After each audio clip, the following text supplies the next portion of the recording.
this concept of humility, asking questions, all these little things of connecting, these little points of embracing humility. He says it's going to help us if we're practicing it on a daily basis in small increments. Then it's going to help us when it really matters. So practice, and then game day shows up. You're going to be very, very effective. If we understand that emotions are forming and forging who we are, then we need to, and the author would argue that we need to be very intentional with who we are around. The best thing to do is to gain awareness, to be self-aware of the things that you like and you don't like. And then he says to subject them to thoughtful reflection. When I see that people are speaking and acting based on their wiring, it's easier to accept and to be compassionate. So if that makes sense, if you're giving, and you're not ever balancing that out, then you're going to run dry. You're going to be like the Dead Sea. There's not going to be much that you can give.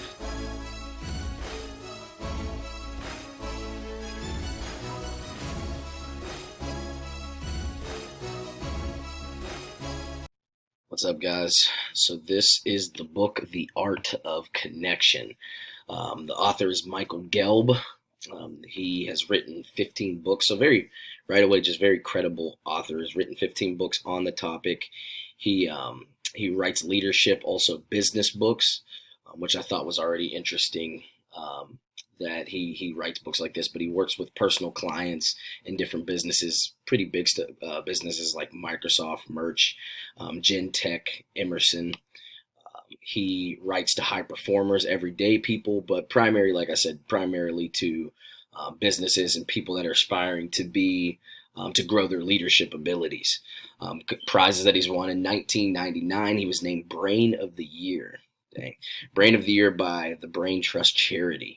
Other recipients: Stephen Hawking has won this, Gary Kasparov, Ted Hughes, Edward de Bono, and Gene Roddenberry.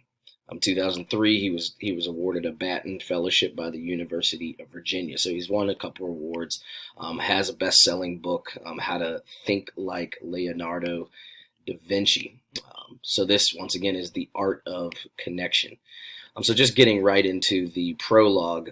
He helps us to understand right away that this book is a book on leadership. It's a book on leadership and energy management, but it's called The Art of Connection. So he's going to kind of show us throughout the book that connecting with people is going to increase our abilities to be leaders, and also increase work environments to better regulate our energy levels of other people. So here's a quote that he says when dealing with the concept of leadership and energy management. He says, "Leaders set the example of connection and take responsibility for the quality of relationships, which determines the quality of energy." So the better we're connecting with our people, the greater leaders we become, but also the greater energy of the environment there is. So he says, what is leadership? Leadership is a process of social influence that optimizes the energy of others to realize a vision, execute a strategy, or achieve a goal. So you see that he really cares about leadership, but also energy. If you can get people more energy by being a great leader, by connecting to them, then we can achieve more things. That's really the concept that he's going to drive home with the whole book. He says there's some common myths about leadership, some typical stuff that we've heard before. Leadership is a function of position, title, and seniority. It's not what leadership is. Leadership requires charisma and extroversion, not exactly. And leaders are born, not made. He would disagree with all those things and say that connection is what really leadership really truly is. And so he also talks about, in this prologue, leadership and management. And he says, what is the difference between leadership and management? And I like this quote by Colin Powell to help show what the difference is. He says, the leader, Colin Powell says this, the leader climbs the tallest tree, looks around, and shouts, "Hey, we're cutting through the wrong forest." The manager responds, "Shut up, we're making progress." So the manager is all about managing a system. The leader is all about taking people to that next level. And he argues in this book that we now have to do both. Like, people have to be a hybrid of both. You can't just be a leader and you can't just be a manager. You have to do both and be both. And connection is what brings those two things together. He shows like there's 3 levels of leadership. The first one and the first two are bad. This third one is what he wants us to become. The first one is all that matters is what can be measured, and so this is through time. There's different phases through time. That was some time ago. That's what leadership was all about. If I can measure it, boom, that's all that matters. The second one is appeal to people's internal dialogue through reason, data, and argument. So just being reasonable with people to get things done. Versus the third one, appeal to people's deeper motivation and sense of purpose. And so once again, you can't appeal to people's purpose if you're not connecting with them. So he's going to help us to understand we need to connect. He also talks about who this book is for. It's for people wanting to build relationships. So for leaders who want to build relationship, move from superficial conversation to more lasting and purpose-driven conversation. People who want to build stronger relationships with all people. And then people who are also helping, and leaders who are also wanting to help other people find a deeper sense of meaning and purpose in life. This book is made up of 7 different chapters, which consist of 7 different skills, which is just awesome as you think about it. He's going to give us 7 skills that we can work on as leaders to better communicate with people so that we can drive more energy and, of course, drive more results. There's a lot of acronyms. He says it straight up in the prologue. That's how many there are. There's a lot of acronyms because he believes that acronyms are going to help us to understand the concepts better. So starts out with this paradox when it comes to humility. It actually essentially when it just comes to the person in general. He says that everybody is completely unique, but at the same time, most humans in the world, all humans in the world, are incredibly similar. So we're very unique in just our makeup and our genes and all these different things. But for the most part, we're similar in that we all have basic needs. We all need respect. We all need to connect with each other. We all need food. We all need love. We all need shelter. And so understanding that is just going to be the ground for all connection, is that if I can understand that everybody is the same, then I can really connect with people.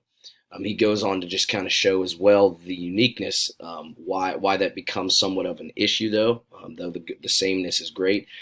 The uniqueness is, he says, your mind can connect anything with anything else and can make a potentially infinite number of connections with any word you hear or read, but your way of associating, of making connections is unique. And so he just shows that this can, when it comes to communication, that your mind can make so many daggum connections with anything.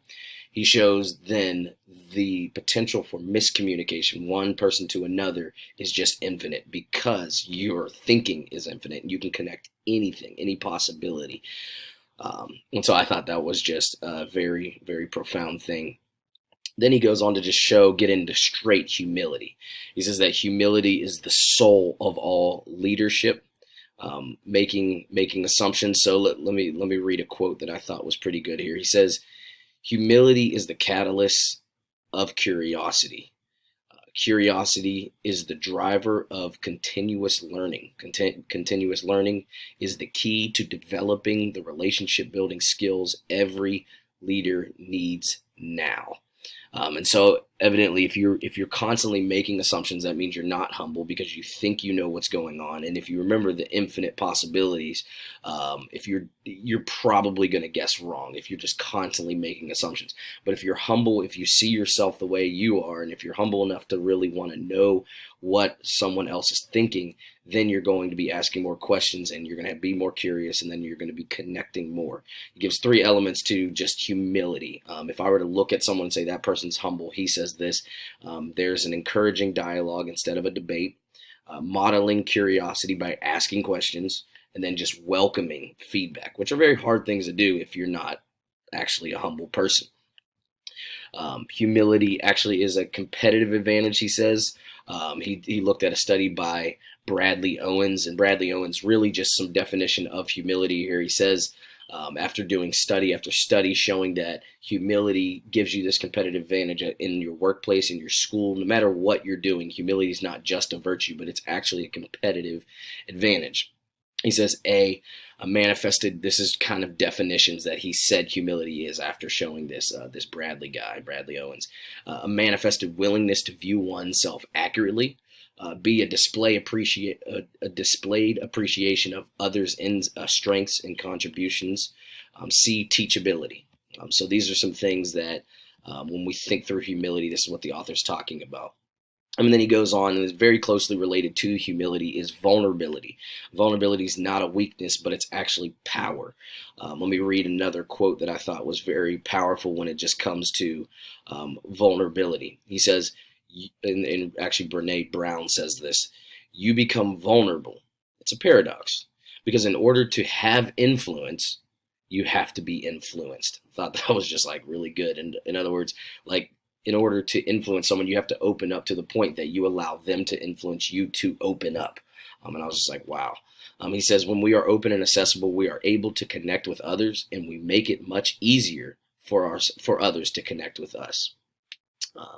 Now, I love this next quote. Just listen to this. This is good stuff. He says, practicing the art of connection. So he's just talking straight connection now. Practicing the art of connection in such small, seemingly insignificant everyday actions is the key to being able to utilize it when you're confronting a challenge with someone at work or a crisis in any relationship. In other words, if we can break down all this concept of humility, asking questions, all these little things of connecting, these little points of embracing humility, he says it's going to help us. If we're practicing it on a daily basis in small increments, then it's going to help us when it really matters. So practice, and then game day shows up. You're going to be very, very effective. I think a lot of people just read information, but they don't practice it. They don't apply it. And we, of course, with the systems, that's what we're trying to do. Then he goes on to high quality connections. He calls it a leader's secret for managing energy. Remember, that's a part of what he talks about. And then Jane Dutton, another research. A lot of she's from the Michigan School of Business. She says that if you're practicing high quality connections, kind of what we were just talking about, she says that it promotes a healthier lifestyle. You display greater cognitive functioning and a broader capabilities for just thinking, and you are more open to learning. And the last one, she says, you are more creative and engaged at work. And this is just practicing high quality connections, what we're talking about. If you're actually putting that into practice versus just kind of leaving it out there. So leaders must bring themselves, the best selves, to work, and period. Because remember, this is a leadership book. Then he just finally concludes the chapter with just a barrier to all of this. He talks about just technology in general can be a barrier to connecting, especially when thinking through humility, because you don't want to interrupt people when you're in conversations. You don't want to be checking your devices, checking your social media. You don't want to be thinking elsewhere. But he says the reason that we tend to do that, the reason we tend to want to check our phones when connecting with people, is because of just the neurochemical type shot that we get when we are constantly on our phones. I mean, like when we're on our phone always, we're getting these dopamine shots that are shooting back and forth, and it gives us this rush, so that when we're talking to someone, we get really bored really quickly, or we just get really antsy and we want to go to our phone and we want to check just to make us feel comfortable, and that's not leadership at all. So this was chapter 1, Embrace Humility. Be a Glowworm, Chapter 2. How emotions are contagious, and the specific strategies to catch and spread the energy that brings out the best in yourself and others. So a really good chapter here. First off, he just gives a great example of what a glowworm, or who a glowworm is. He talks about Winston Churchill, how just in the war he was able to inspire an entire nation. He was able to wake up an entire nation because he was confident. It says he radiated confidence, character, and courage in the face of pervasive gloom. And so he was just this glowworm. His emotions that he had were so powerful, they radiated out and they attached to other people, an entire nation, and he was able to inspire courage so that they would honestly be able to withstand the onslaught of Germany. So emotions are contagious. They spread from person to person. If you can recall how mirror neurons work, that we have neurons that are specifically designed for us to be able to, specifically designed for us to mirror other people. So we are always picking up the subconscious moves of our fellow brother, sister, whatever, the environment. Even as children, we are forged and formed by means of these very neurons. The genes are ignited, and our personalities are made by mirroring our parents. So this does not stop as adults. It continues to happen. And emotions are that big catalyst that help us to be formed by, to continue to form who we are. So this is just a big time phenomenon. I mean, if we understand that emotions are forming and forging who we are, then we need to, and the author would argue that we need to be very intentional with who we are around. We need to be intentional to be around positive people. Emotions spread and we begin to imitate other people. And he says that we create social networks subconsciously by means of these emotions. So when I see a very happy and joyous person and I'm a very rotten, nasty person, I will become joyous if I stay in the presence of that person over time. But chances are, because we form subconsciously these social networks, that person will probably make us feel so uncomfortable that we're going to stay away from that person. So we need to be aware enough of ourselves. Even remember in the introduction, awareness is key. If we need to be aware enough of ourselves to be able to place ourselves in specific environments and around specific people, so that we can become who we desire to become. It's just that important. So he says here in this quote, the people with whom you spend the most time in person and virtually are like a hall of mirrors, reflecting and magnifying attitudes, qualities, and behaviors for better or worse. It's just that simple. I mean, it's the Jim Rohn thing, you are the sum total of the 5 books that you read and the 5 people that you hang around. It's just very important. And then he says, to become a glowworm, you have to avoid tapeworms. I mean, he kind of explains this. He says this in this quote. He says, although it's commendable to look for the best in others and to be compassionate toward all sentient beings, even those who may drain your energy, it doesn't mean you need to continue your association with them. No, just get away from negative people. Christine Porath, the professor at McDonough School of Business at Georgetown University, I hope I said that right, she showed that 25% of managers admitted to having behaved badly because of their bosses. And so she did this great big study, and it was showing that 25%, these are the ones that admitted. They were saying that they were influenced by bad bosses, negative bosses, and they were negative at work because of their bosses. And so we take that a bit lightly, but the point is, your influence, especially he was showing in leadership, you have a lot of influence. And if you act negatively, people below you will begin to act the same way. And if you have bosses that are acting negatively, vice versa. And then finally concludes with I hope I say this right as well, the Familian effect, or Rosenthal effect, very popular. We've talked about this even in other books. This is just the concept, the notion that positive expectations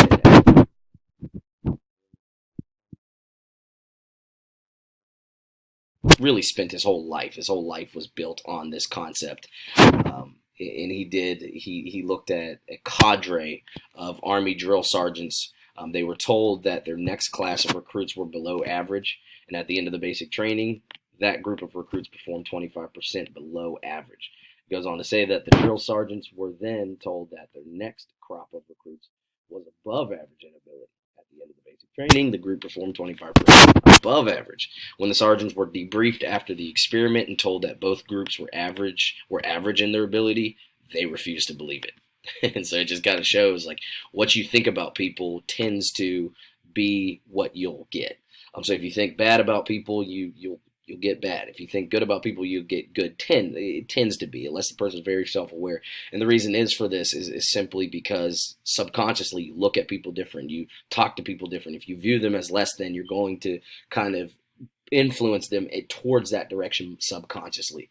And so it's just important to get around positive people. It's important to think positive about people and to create your own social networks. I'm going to be very strategic about that. That's the action here, is to be strategic about who you are around, and you're going to be a better connector for it. Okay, so chapter 3, achieve the three liberations. Three simple but profound ways to shift out the unconscious patterns that interfere with your ability to connect with yourself and others. So, simply put, if we can master these three liberations, then our ability to connect is going to skyrocket. It's just going to be next level. So, the very first one is freedom from like and dislikes. Thought this was really good. Just a quote here explains this. Many people confuse the notion of doing what they like and avoiding what they don't like with freedom. Binet emphasized that real freedom is predicated on cultivating awareness of our habitual likes and dislikes, and then choosing our responses based on our conscious intention.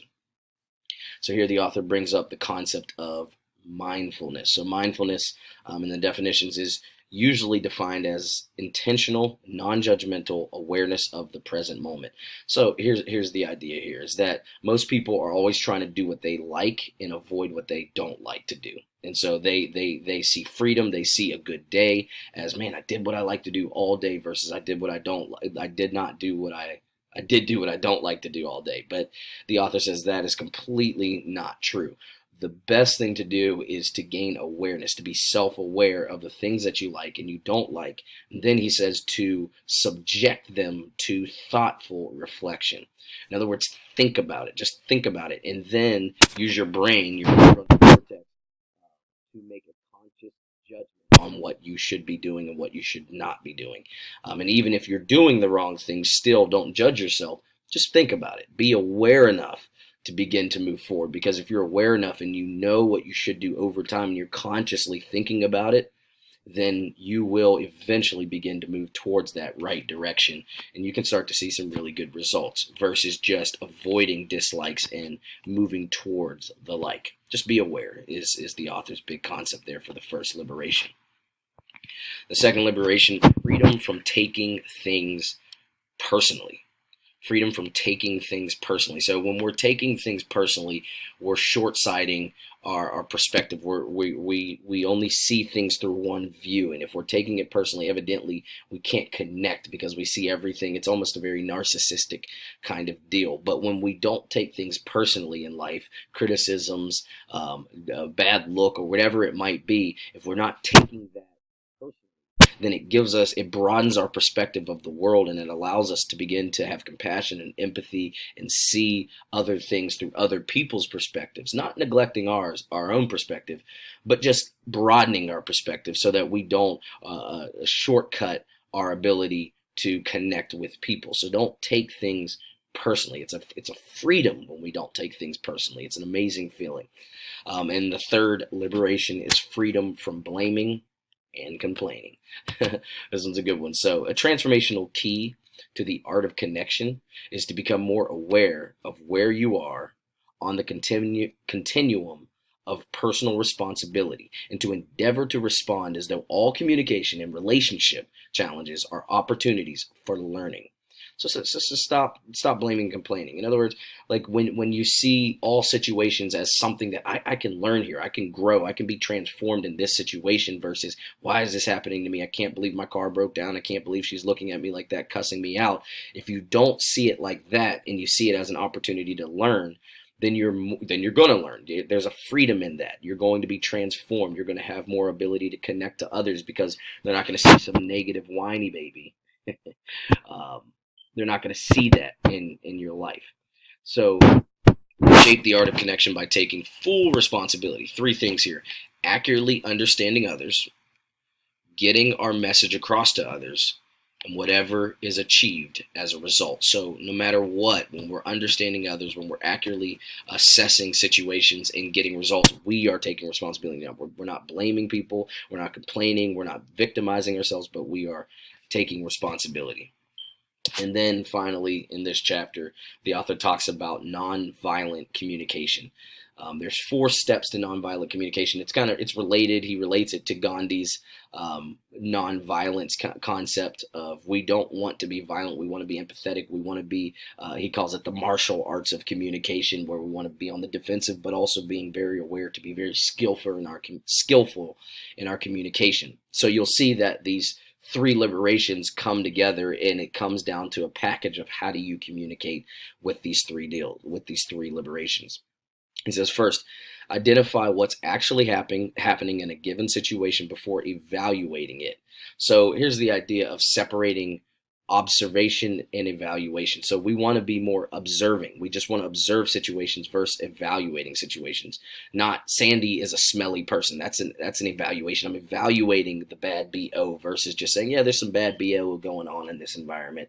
What's happening? You know what I'm saying? So you don't want to just evaluate people. Observe the environment. The second one is to recognize and be responsible for the feelings you experience in relationship to what you observe. So understand, okay, I feel something here. I understand something here, but just recognize it. Be aware of how you are responding in that environment. The third one is to attune to the deeper values and needs that underlie your feelings. Examples of deeper values and needs might include things like integrity, kindness, honesty, efficiency, fragility, generosity, understanding, recognition, creativity, peace, and connection. So once again, this is what I'm feeling in this situation after I've observed it. But now let me be honest with myself and say I need this based upon that feeling. Fourth and finally, make clear requests rather than demands to greatly increase the likelihood that your needs will be met.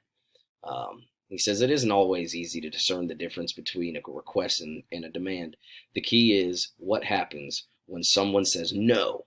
If the no is met with a threat or punishment, then it wasn't a request.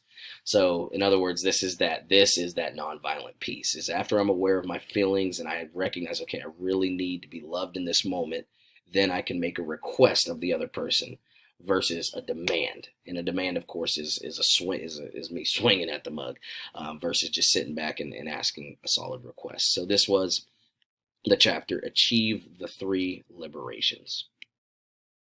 Chapter 4, Transcend Fixations. How to move beyond the habits that limit your freedom to connect and respond intelligently and effectively to different types of people. So right away, types, he speaks about typology assessments, personality tests, such as the Myers-Briggs, the Enneagram, Strength Finders, all these different ones that he lists to begin to be more aware of ourselves, but also more aware of how people tick. Recall he talked about how we all are unique and different, but also there's a lot of similarities in people. And so even if you take the Enneagram as an example, you think about the 9 different characteristics. If we begin to understand each one of those, then we're better leaders for it, because we can respond to people based upon their different typology assessment. So he gives a couple tips here when it comes to just assessments in general, which is, once again, his big advocacy for this chapter. He says, give up the notion that one type is better than another. So evidently, of the Enneagram or of Myers-Briggs, there's no best type at all. You just kind of have to understand that. The second one is understand types, but avoid stereotyping. So don't box people in. Don't make their identity that type. People can change, but also it's just an assessment of the overall function and generality of that person. But there's so many unique things that make up an individual. He says, use the insights you gain to deepen your compassion and ability to connect with others. He says, this is just a quote that he says in this section here. When I see that people are speaking and acting based on their wiring, it's easier to accept and to be compassionate. So if you understand that someone's an ENJI or something in the Enneagram, I'm making it up, and they're super extroverted and they're loud and stuff like that, but if you know that's how they're wired to be this way, it helps you to be more compassionate instead of, why are they this the way? No, but you have an awareness of that person, and it should give you more compassion. He says, take advantage of multiple assessments, look for cross correlations, and seek out trusted experts in interpretation. So don't just take one. Take the Myers-Briggs and the Enneagram. Take the Strength Finders and the DISC assessment. Take different ones and look to see where there is some correlation. If there's some contradiction, then you really should begin to inquire. Understand the most important distinction, whether you are a healthy or unhealthy version of a type. So in the Enneagram, for example, I'm a type 3, but there is like a very healthy version of me, and then there's a very unhealthy version of me, and they give both. And each typology assessment does this. So you just need to begin to understand who are you at your best, and also who are you at your worst, and then other people as well. So he says, as you become more centered, integrated, and a healthy version of yourself, and expand your self-knowledge and awareness, so you'll be empowered to take the next step, which is to cultivate versatility. So this is his final concept in this chapter, is just cultivating versatility, becoming more versatile. He says contemporary leaders need to be able to move freely between different modalities and styles in order to connect effectively with an increasingly diverse workplace. He uses an example of Kevin Durant. If you think about basketball, it used to be you just had your shooters, you just had your big men, you just had your dribblers and things like that. But now you have these hybrids, these people like Kevin Durant, who's 6'9" or 6'11" and is just able to do everything. Like in basketball now, you have to be able to do everything. And he's saying as a leader, it's the same as the manager versus leader concept, but even more so, like you have to be so diverse in just everything that you do. So it takes just a lot more work. But there's a guy named Goleman, and I actually read this book, leadership book, a couple months ago, who gives 6 leadership styles. So there's the democratic facilitative style. So this is just seeking the participation and contribution of all members of a team, which is perhaps the most positive style. There's the affiliative therapist style, connecting with and nurturing others emotionally. There's the core VABE style. People's feelings and well-beings come first.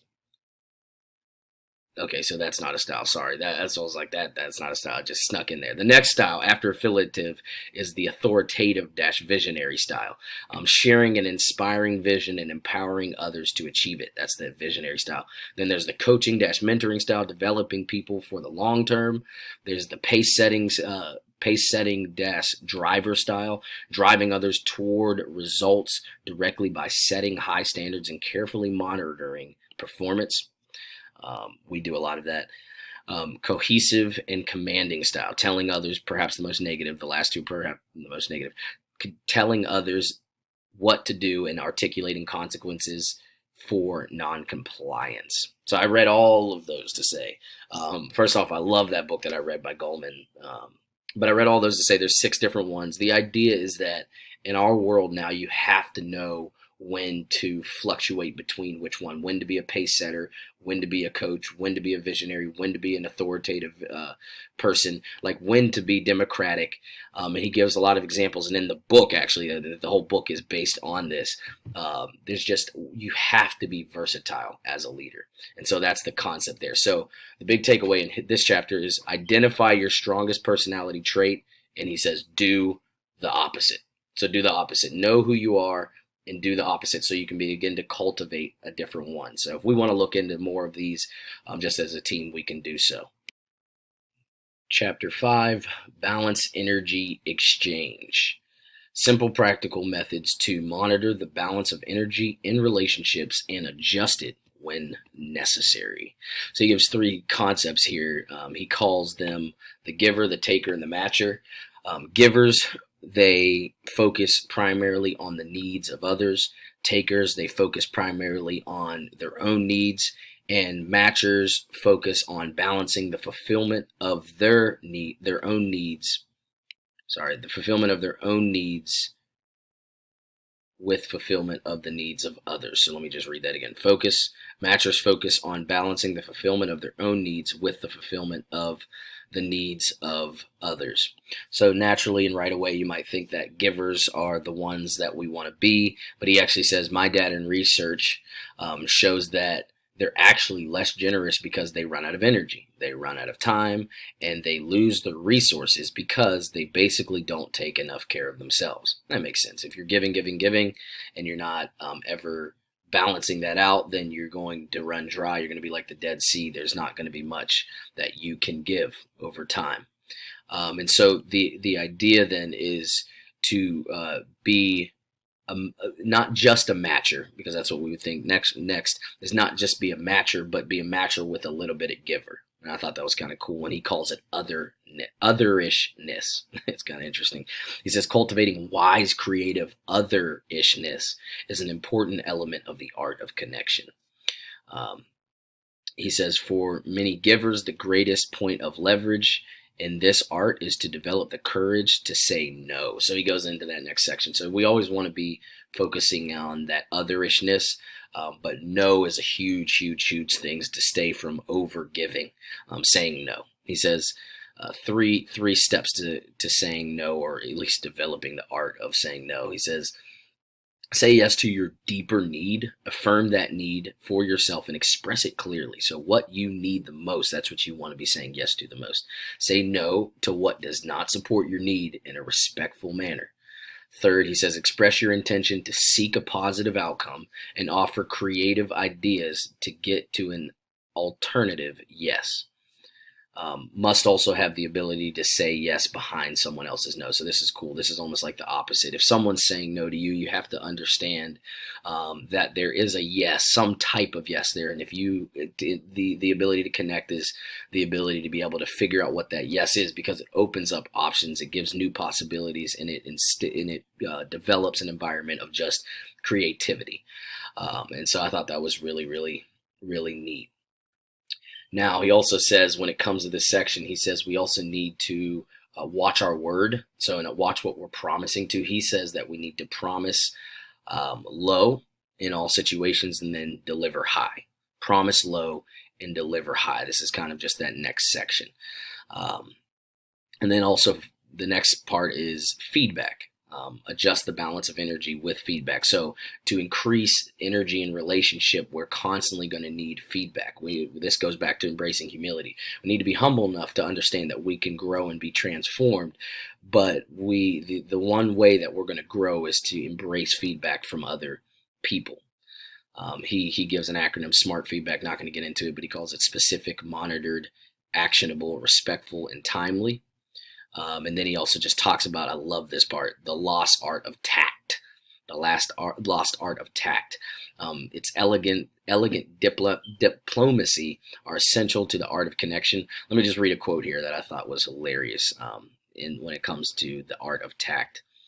He says it is the ability to tell someone to go to hell in such a way that they look forward to the trip. I thought that was hilarious. So he gives 3 steps here. He says step 1 is to figure out why it's difficult to confront the situation. Step 2 is to begin in a way that demonstrates respect and protects the person's self-esteem. And then the third step is to show how the criticism that you're about to give improves the person or just the environment in general. And then the last part here is the art of praise. He says we need to praise people because praise fuels the cycle of energy exchange in relationships, and it deepens the sense of trust and connection.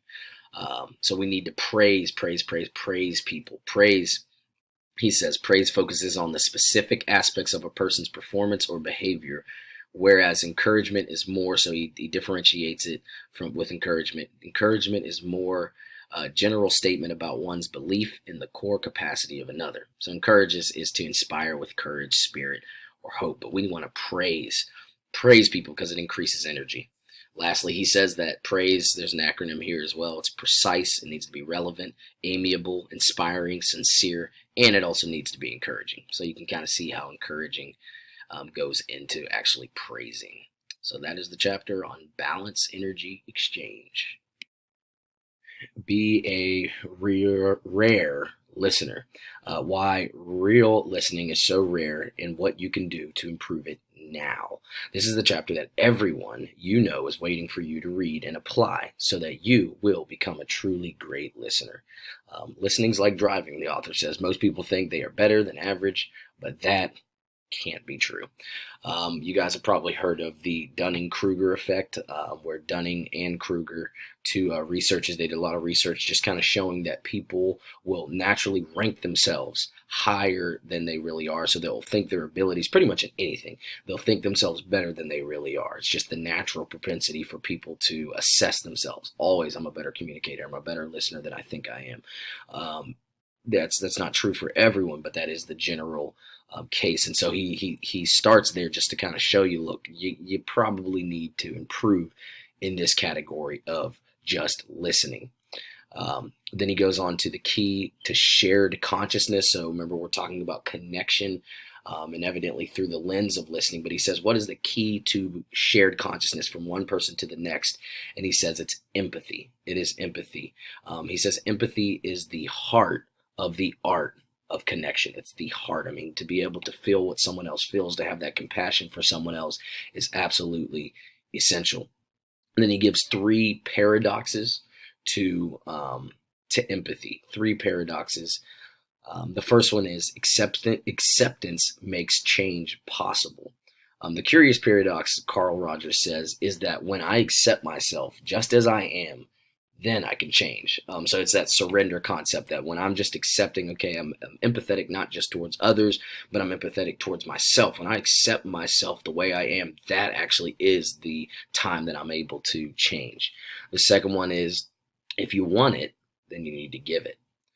The more we hear them, the more they'll hear us, says Marshall Rosenberg.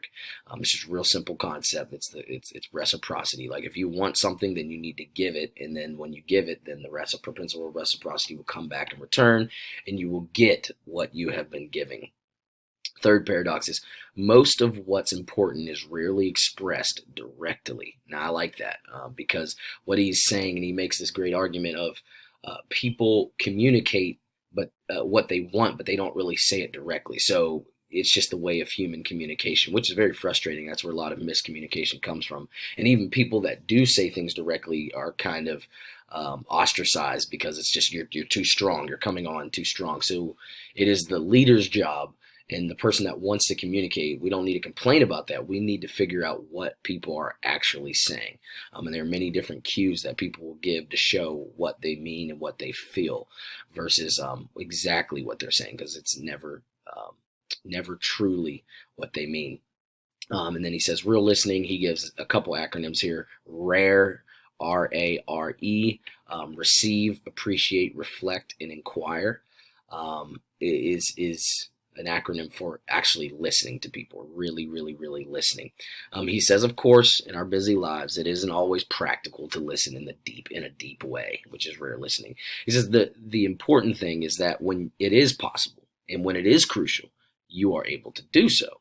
And for that to be the case, you'll need to solve the empathy's anagram. So he's kind of setting up this next big section of this big point that he wants us to see. And he just throws it in our face when you're reading the book. And he's like, what is the key to all of this? What is the key to listening? And he says it is silence. It's silence. So the key to listening is silence, to be silent, to hear people, to not talk, to shut up. And actually just learning the art of silence, period, helps to increase our ability to listen, especially when it really matters. Then he gives one more acronym called TRIP, T-R-I-P, timing, relationship, intention, and place. I'm not going to go into any of these, but they're all in the book. He just kind of breaks those down and gives us really helpful ways to be able to listen to people. Then he goes on to this concept, which I love, called the art of interruption. He talks about how listening to people and not interrupting is known as, it's just great communication. You're not supposed to interrupt people, but he says that's not the best communication. The best communication is you do know how to interrupt people. You interrupt people at a right place when people are rambling on or they're going down the wrong track, or you can add value in such a way, or you can insert a question in someone's dialogue that helps them to get more out of what even they are saying. He says, although interrupting inappropriately is a major symptom of bad listening, so it is bad, doing so at the appropriate time is a gracious way is an important skill to cultivate. Said that weird. Interrupting is the yang that balances out the yin of pure receptivity. Interruption may be appropriate when a speaker is going too long, monopolizing a conversation to the exclusion of the others, beginning to gossip, or raising inappropriate topics. So that's just beautiful. So there's this art of interruption. We need to learn to practice that. And then he goes on to another section called Be a Trampoline, Not Just a Sponge. The whole concept there is that we do not just sit there and listen to people and just take it all in. But the best leaders, and there's studies that are showing this by Zenger and Folkman, they show that the best leaders know how to listen, but they also know how to be a trampoline where you can bounce ideas off and you leave the conversation feeling better and have more creativity, more ideas than you had when you started the conversation. That's what great leaders do.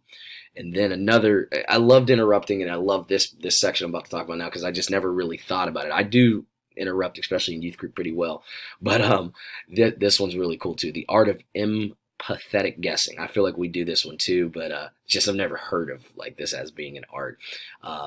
Guessing deepens our connection. Like guessing what people are saying, guessing what people are thinking, guessing what's coming next, guessing true motives, guessing true results. Those things actually deepen our connection with people in relationship.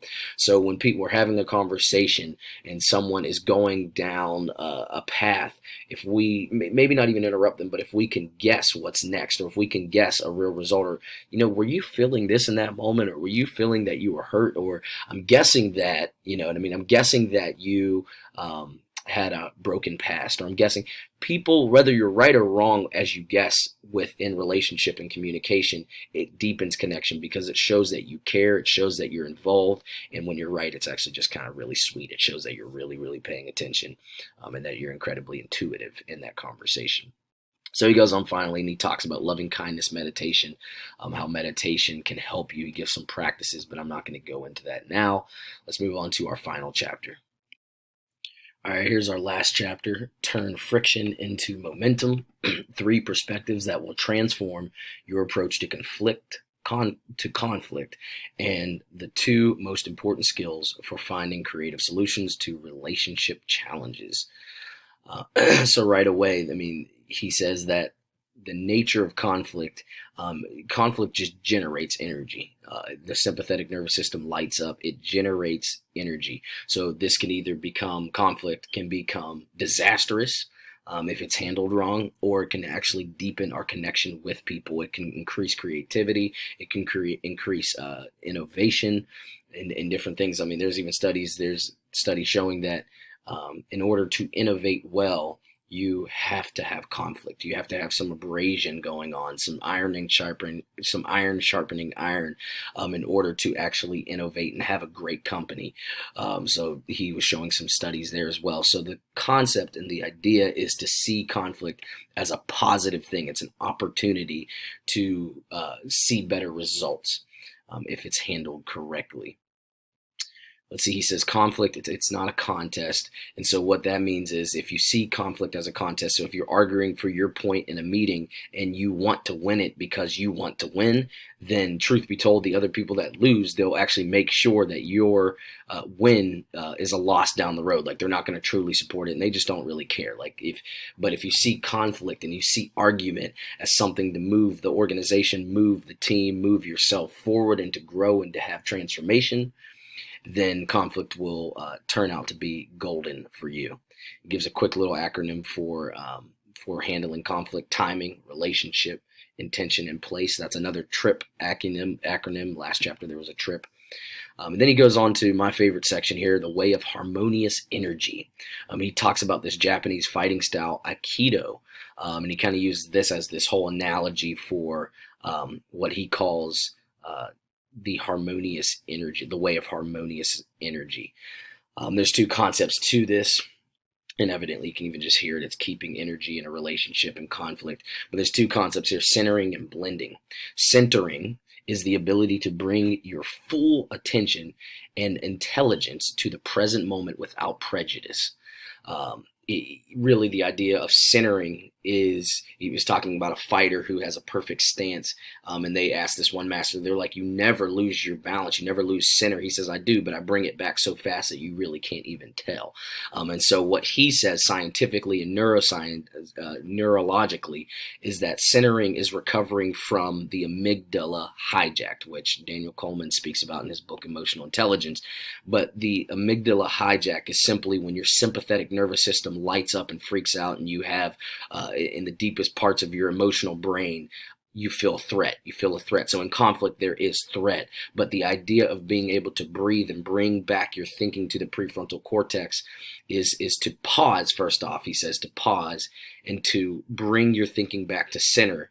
And you're almost balanced in this state of flow so that you can react even when your sympathetic nervous system is lighting up. I thought that was a really cool thing. And then he talks about blending. He says, rather than confronting an outcome attack directly, Aikido, which is this fighting style training, emphasizes avoiding and then skillfully redirecting the force so that it harmlessly dissipates. So instead of just fighting people in conflict and just fighting people in general, bring yourself back to balance, recognize your emotions, recognize what's happening, be aware, but then understand, see the attack and reflect it in such a peaceful and passive way that people are not attacked. And as you can see, this is a great skill and a great art. And then he kind of gives an example of this, what he calls radical blending. And he talks about a negotiator in a hostage situation, how they have to become friends with the despicable people, if you will, like people that are taking people for hostage, very nasty people. If you're in a hostage situation, these people that can talk people down, that can they said their 95% success rate in these negotiators are, that's because they are empathetic. They are making friends with people they don't like, despicable people. And so that's kind of radical blending, kind of taking this attack and actually doing something incredible with it. Last part of the section, the greatest point of leverage. He says that we must control our internal and external conflict. So no matter what, even speaking of conflict with other people, but even that internal conflict, if you walk into a room, and I've done this many times, and you have some internal conflict going on, people can see that subconsciously, and it messes the whole environment up. So we have to learn even to control that internal fight. And he says this is predicated on organizing our nervous system. So once again, that sympathetic nervous system, when it shoots off that fight or flight, we have to learn the ability to control it. We have to control it. We do that through breathing and through thinking right. And just being aware that we're under attack and the sympathetic nervous system is lighting up. He gives a quick little acronym called RESOLVE. I think this one's so important that I'm going to read all of it. He says, remember to pause. Pause so you can affirm your intention. So just be aware. E is exhale, slowing and deepening the breath instantly moves your biochemistry towards relaxation. Chills you out, and it brings you back to that parasympathetic nervous system. Smile. I love this. Imitate the subtle smile of the Mona Lisa. Smiling also shifts your physiology out of the fight or flight state. Thanks to mirror neurons, your smile is contagious, and it sends a disarming message to others. Isn't that beautiful? I'm sorry, that's good. Like, that's that blending, like that fight. When you smile in the midst of conflict, subconsciously other people can chill the frick out. Observe is the O. Observe what's actually happening. Separate from your evaluation and assess the trip. So don't evaluate, observe the situation. Don't just evaluate. Lengthen your spine is the L. Shift your posture to align along your vertical axis. An upright posture activates the extensor muscles and counters the flexion associated with fight or flight. The point is just sit the frick up. Don't slouch. Don't be all like this. V for visualize. Visualize yourself as free, lengthening, and open. Soften your gaze to expand your peripheral vision. In the fight or flight pattern, we tend to narrow the gaze. Blah, blah, blah. E, expand and empathize. Holy frick. Expand your energy in a sphere around you. As you do, check in with your feelings and needs and attune to the feelings and needs of others. So just be aware of feelings and needs. So that ends the book. I hope it was a good one for you. I'm going to do the a proposal right now as we speak, so I can get this in. There's actually quite a bit. I mean, as you can see, this is just a long but phenomenal, phenomenal, phenomenal book altogether. But let me just say what I think, and we can talk about this in the meeting. I thought I saw some great humility templates, encouraging dialogue instead of debate, modeling curiosity by asking questions, and welcoming feedback. That can be all done throughout the day, just practicing those things. He also says another humility template: engage in a real conversation every day. He says to do that, so that would just be what is the key to humility, and then engage in a conversation there. I saw some tips for templates with practical conversations. Energy-relationship template. I'll read this. He says, in those first crucial moments of reaction, I've learned to bring my attention to my breathing and slow it down. I adjust my posture so it's free from fight or flight orientation. And then I contemplate this transformative question: how would I feel about this action comment if I did not take it personally? So it's just practicing that art of not taking stuff personally. Brings more energy, gives more relationship. You can also see it's that resolve acronym that he's really using there. Also, I think that we should use a lot of typologies. He talks a lot about that. That's good stuff. He has this 5-minute service habit, which comes from someone else. Pretty much, ask yourself daily, not who can you serve. Let me see. Make it a habit to consider on a daily basis how we can best provide support to others in 5 minutes or less. So yeah, ask yourself, how can I serve someone in 5 minutes, and do that. Make a practice of that. Thought that was a really good template. And then last but not least, resolve, the resolve acronym. I think that can just be practice. He says that you're not going to have those conflicts all the time, but if you can practice that, like actually literally get out and practice that resolve. In other words, what I just talked about: remember to pause, exhale, smile, observe, lengthen your spine, visualize and expand and emphasize, then you can be really effective in the moment. So that's my proposal, and that is the book. I thought it was a phenomenal book. It's pretty much, sorry I did not do the ranking, but we're running out of time. But the ranking was just high.